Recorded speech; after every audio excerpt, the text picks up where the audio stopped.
Hello बच्चों, welcome to back channel. हम सीख रहे प्रोबेबिलिटी डिस्ट्रीब्यूशन। तो बच्चों, प्रोबेबिलिटी डिस्ट्रीब्यूशन में का ये आखिरी सवाल है हमारा 10th वाला। तो चलो इसको भी फटाफट क्या करते हैं, सॉल्व करते हैं।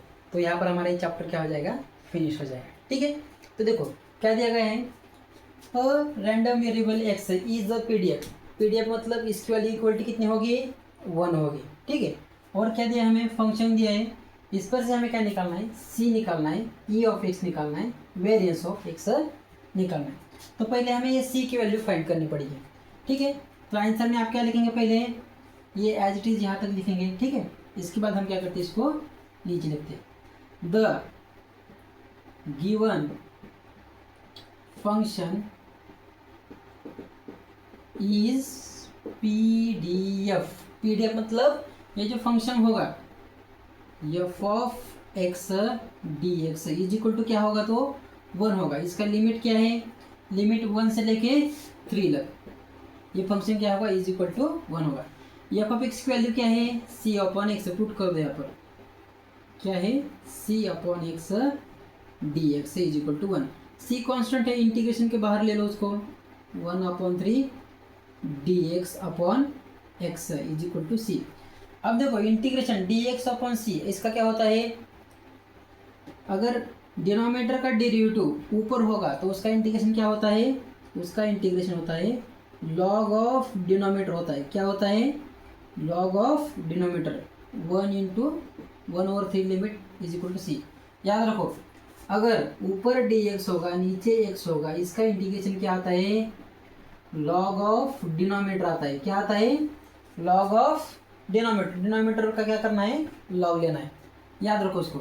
अब देखो इसमें लिमिट पुट करो, upper limit minus lower limit. ठीक है, अपर लिमिट क्या है, देखो C, C in bracket upper limit x की जगह पहले 3 ले लो, तो क्या आ जाएगा, log 3 माइनस एक्स की जगह क्या ले लो, 1 ले लो। इसको मिटा दो मैं, तो देखो log क्या आ जाएगा, यहाँ पर 1 आ जाएगा इज इक्वल टू 1। और याद रखो log 1 की वैल्यू क्या होती है, 0 होती है। तो यहाँ पर क्या रह जाएगा, सिर्फ c इंटू क्या रह जाएगा, log 3 रह जाएगा इज इक्वल टू 1। इसकी वैल्यू क्या होती है, 0, यहाँ पर लिख दो, log 1 इज इक्वल टू क्या होता है, 0 होता है। अब ये मल्टीप्लाई इधर आने के बाद क्या हो जाएगा, डिवाइड हो जाएगा। तो c की वैल्यू क्या आ गई, 1/log 3। c की वैल्यू क्या आ गई, 1/log 3। तो पहली वैल्यू हमने यहाँ पर फाइंड कर ली। अब इसी पर से ई ऑफ एक्स, अब ये वेरिएंस ऑफ एक्स हम क्या करते हैं, सॉल्व करते हैं। ठीक है, इसको मिटा दो, अब इसका काम हो गया। उसकी वैल्यू सिर्फ याद रखो क्या होती है, लॉग ऑफ क्या होता है, 1/3। ठीक है, अब हमने सी की वैल्यू निकाल ली। क्या आ गई थी उसकी वैल्यू सी की, याद रखो, एक मिनट। अभी अभी तो इसको शाही पिलाई है, कहाँ गई इसकी वैल्यू। तो देखो सी की वैल्यू क्या आ गई यहाँ पर, 1/log 3। ठीक है, थोड़ी सी शाही भर दी इसलिए ऐसे कर रहा है। सी इज इक्वल टू 1/log 3। एक इसकी वैल्यू आई थी, सी की वैल्यू आई थी। अब इस पर से हम क्या करते हैं, ई ऑफ एक्स की वैल्यू निकालते हैं। तो देखो e of x is equal to क्या होता है, उसकी वैल्यू क्या होती है। तो देखो उसका क्या होता है, f of x d x ही होता है। बस ये वाला जो एक्स है यहाँ पर लगा दो, ये वाला एक्स यहाँ पर लगा दो, और इसका क्या कर लो, इंटीग्रेशन ले लो। किससे, 1 से लेके 3 तक इसका इंटीग्रेशन ले लो। समझ में आ गया, सेम ऐसे ही देना है बस, बट यहाँ पर क्या लेना है, सिर्फ एक्स। यहाँ का एक्स यहाँ पर हमें क्या करना है, लेना है। ठीक है, अब इसको सॉल्व करो, इंटीग्रेशन 1 से लेके 3 तक। यहाँ पर एक्स, या फक एक्स की वैल्यू क्या है यहाँ पर, into C upon x d x. X से एक्स कट हो गया, यहाँ पर आ गया 1/3। यहाँ पर बच गया सिर्फ सी। सी भी हमारा कांस्टेंट है, उसको भी क्या कर लो, यहाँ पर बाहर ले लो। यहाँ पर रह गया सिर्फ डी एक्स सी। इंटीग्रेशन डेरिवेटिव कैंसल, यहाँ पर क्या आ जाएगा, सिर्फ एक्स आ जाएगा। लिमिट क्या रह जाएगा, 1 और यहाँ पर 3। याद रखो ऐसे होगा तो इसको ये कैंसिल होता है, इंटीग्रेशन को डेरिवेटिव कैंसिल होता है, क्या रह जाता है, एक्स रह जाता है। ठीक है, याद रखो, बोलो मत। अब लिमिट पुट कर दो, सी की जगह क्या पुट करना है, सॉरी सी की वैल्यू क्या है हमारे पास, हमने निकाली है ना, क्या है 1/log 3 है। अपर लिमिट क्या है 3, एक्स की जगह एक बार 3 रख दो, एक्स की जगह एक बार 2 रख दो, अपर लिमिट माइनस लोअर लिमिट। 3 में से 2 चला गया, सॉरी 3 में से 1 चला गया, कितना आ गया 2 आ गया, तो इसका आंसर क्या आएगा 2log 3। ये क्या हो गया ई ऑफ एक्स आ गया। ठीक है, अब हमें वेरिएंस निकालना है, तो वेरिएंस निकालने के लिए और एक वैल्यू जरूरी होती है, कौन सी, ई ऑफ एक्स का स्क्वायर, ये वैल्यू हमें ज़रूर होती है। तो सेम ऐसे ही निकालेंगे, यहाँ 1 से लेके 3 लग, यहाँ एक्स था तो यहाँ एक्स ले दिया, यहाँ पर एक्स स्क्वायर है तो यहाँ पर क्या लेंगे x square f of x d x. समझ में आ गया, कहाँ से आ गया, अब देखो 1 3 x square f of x की वैल्यू पुट कर दो, C upon x d x, x से एक एक्स कैंसल, सी कांस्टेंट है इंटीग्रेशन के बाहर आ गया। ठीक है, एक एक्स से एक एक्स कैंसल, सिर्फ बच गया एक x d x is equal to C को सी, एक्स का derivative x square divided by 2 आता है।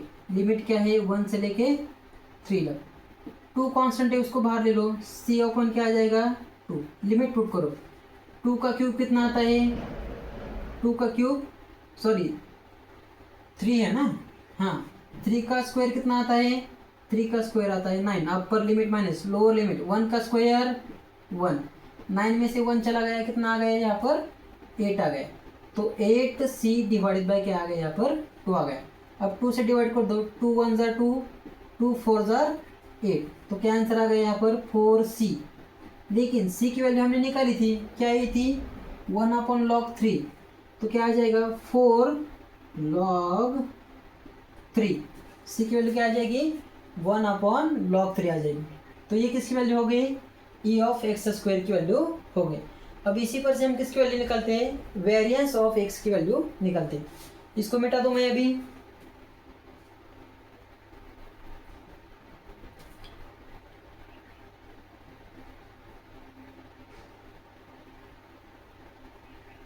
एक मिनट। ठीक है, अब देखो यहाँ पर निकालते हैं variance of x. Variance of x क्या होता है formula, E of x square minus E of x bracket का स्क्वायर, फार्मूला याद कर लो। ठीक है, ई ऑफ एक्स का फार्मूला वैल्यू कितनी आई थी, सॉरी ई ऑफ एक्स की वैल्यू कितनी आई थी, यहाँ पर है क्या है 4/log 3 वैल्यू आई थी, कितनी आई थी 4/log 3, minus E of x की वैल्यू कितनी आई 2/log 3, क्या आई थी 2/log 3। लेकिन इसका क्या करना है, यहाँ पर स्क्वायर करना है, 4 को 4, log को log, 3 को 3, माइनस 2 का स्क्वायर 4 और log 3 का स्क्वायर log 3 स्क्वायर। अब देखो डिनोमिनेटर मुझे इक्वल लाना है, इसका तो स्क्वायर है, इसका स्क्वायर है क्या नहीं है, तो इसको log 3 से ऊपर नीचे मल्टीप्लाई कर दो, तो क्या आ जाएगा 4log 3 डिवाइडेड बाय, दोनों का डिनोमिनेटर अब सेम हो जाएगा, इसका भी log 3 क्यूब हो जाएगा, log 3 का स्क्वायर माइनस 4। ठीक है, इसको भी log 3 से मल्टीप्लाई कर दिया, इसको भी मल्टीप्लाई कर दिया, डिनोमिनेटर सेम आ गया। अब इन दोनों में से 4 कॉमन निकाल लो, क्या रह जाएगा यहाँ पर अंदर रह जाएगा log 3 माइनस 1 डिवाइडेड बाय क्या log 3 का स्क्वायर। समझ में आ गया, ये 4 कॉमन निकल है, ये 4 बाहर आ गया तो क्या बच गया वहाँ पर 1 बच गया। तो बच्चों इस तरह से हमारा जो प्रोबेबिलिटी डिस्ट्रीब्यूशन चैप्टर है वो यहाँ पर क्या होता है खत्म होता है। सभी के सभी एग्जाम्पल हमने क्या करी है यहाँ पर सॉल्व किए। ठीक है, तो बच्चों अगर आपको ये वीडियो पसंद आ गया तो अपने दोस्तों के साथ ज़रूर शेयर करिए। ठीक है, अगर पसंद आया तो एक लाइक ज़रूर करना चैनल के लिए। ठीक है, तो ऐसे ही हम क्या करेंगे, अगला वाला जो टॉपिक है मुझे लगता है बायोनोवल डिस्ट्रीब्यूशन है 8 वाला। ठीक है, उसमें सिर्फ एक ही एक्सरसाइज है, उसको भी हम क्या करेंगे फटाफट क्या करेंगे सॉल्व करेंगे। ठीक है, पढ़ाई करते रहिए, ऑल द वे बेस्ट।